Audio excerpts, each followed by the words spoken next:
All right, so today we're diving into like this whole world of twice migrants, people who migrate not just once, but twice. Yeah, fascinating stuff. And we're going to zero in on the South Asian diaspora. So we're talking like folks with roots in India, Pakistan, Bangladesh, Sri Lanka. Like huge diaspora. Huge, right. And they've made these big moves not once, but twice. It's wild, it's not just like packing your bags and, getting on a plane. It's so much more than just geography. No, like. We're talking like navigating cultures, building new lives, and not just once, but twice.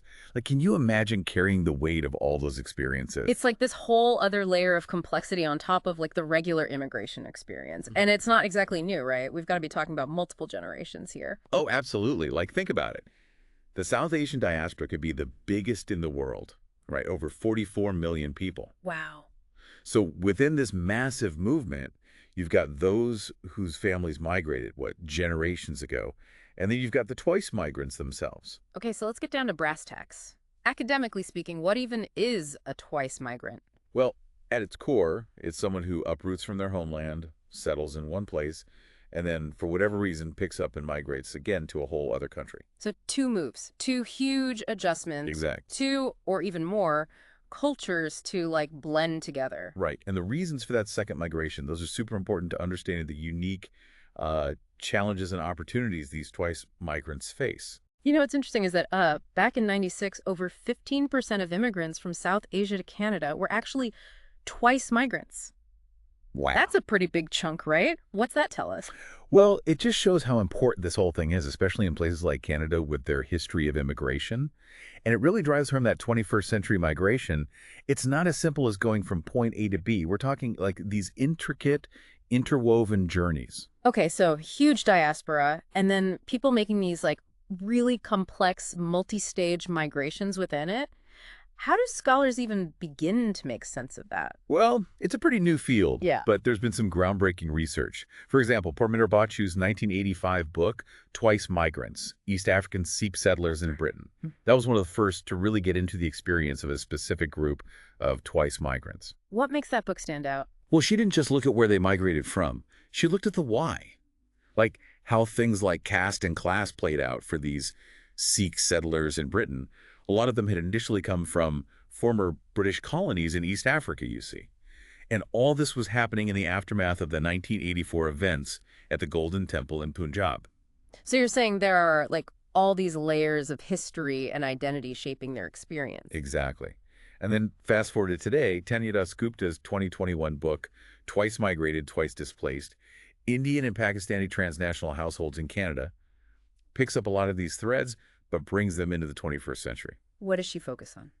So she looks at what she calls Gulf South Asians, individuals and families who first migrated from South Asia to the Gulf region for work, and then later on, they made Canada their home.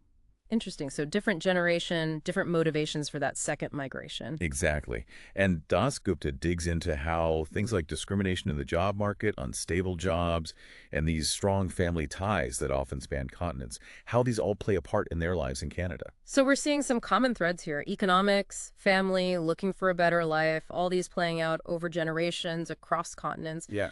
Makes you wonder, like, how different are the experiences of those who are fleeing hardship versus, say, those just looking for better opportunities?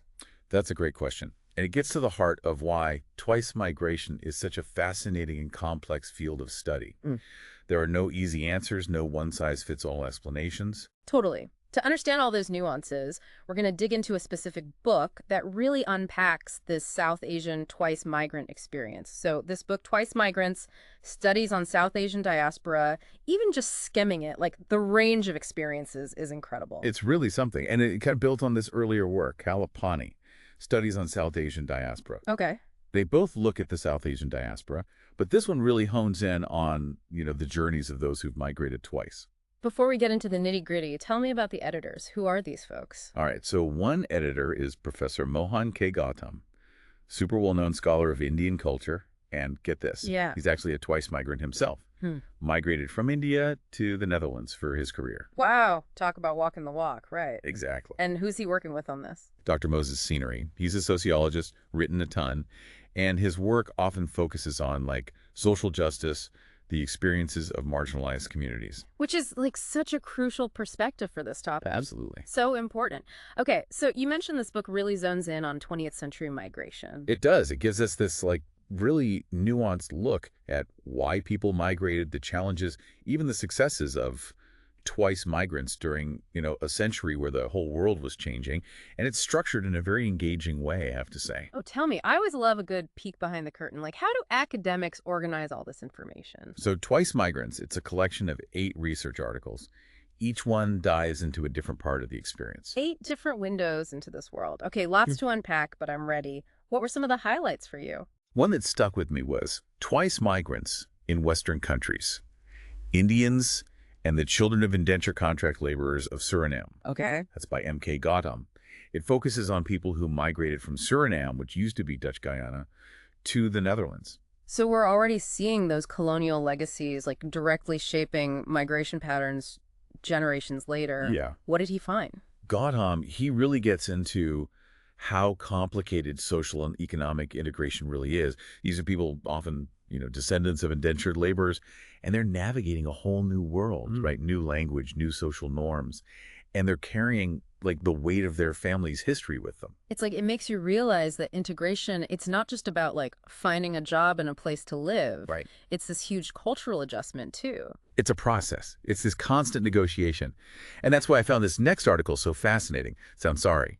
From South Asia to South America to North America by M. Seenarine. Okay. And this one, it takes a really personal approach.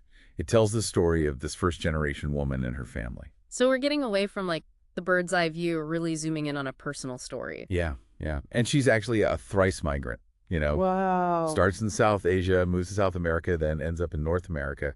It's a powerful way to understand, the social and political forces that kind of drive these multi-stage migrations. It's like those Russian nesting dolls, right? Yeah. Each one you open, there's another story inside. That's a great way to put it. And then there's constructed communities.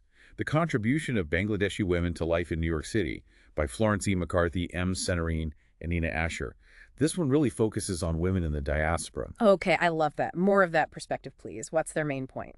They argue that women are absolutely vital to building and maintaining community, especially in a place as big and diverse as New York City. Makes sense. And they look at how these women, hold on to their traditions, their culture, while adapting to this new life, raising their kids in a new country, and making a place for themselves and their families. I love that. It's it really changes how we see immigrants. It emphasizes their strength, their resilience. It's not just about fitting in, It's about creating something new. Yeah, totally. And that's what makes Twice Migrants such a good read. It challenges us to look beyond these simple narratives, to see that twice migration isn't just one thing. It's all these individual journeys, each one with its own motivations, aspirations, and even setbacks. It really is. It makes you think, how different must it be for someone fleeing hardship versus someone, pursuing a better opportunity? How does that shape your whole experience? That's such a good point, and it leads to a really important question. How different is twice migration, depending on the reasons behind that second move? Yeah, it's if you're running from something, right? Like a tough job market, political instability, or even natural disasters, that second move is less of a choice, and more of a necessity. Absolutely. That urgency, that need to just escape a difficult past, it colors everything, how you see the world, what you prioritize, even how you approach building a life from scratch again. Right. Whereas if you're migrating for a better opportunity, a job, education, maybe being closer to family, that second migration, it feels more hopeful, right? Building on what you've already started. For sure. And that's where things get even more interesting, Yeah.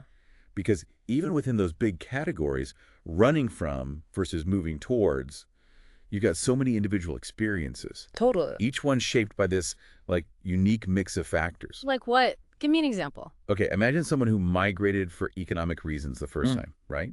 Maybe they took a risky job, long hours, sending money back home to family. By the time they make that second move, their priorities might have shifted. Makes sense. Maybe now they're looking for stability, a chance to actually set down roots, bring their family over. Their idea of a better life has changed based on what they've been through. Exactly.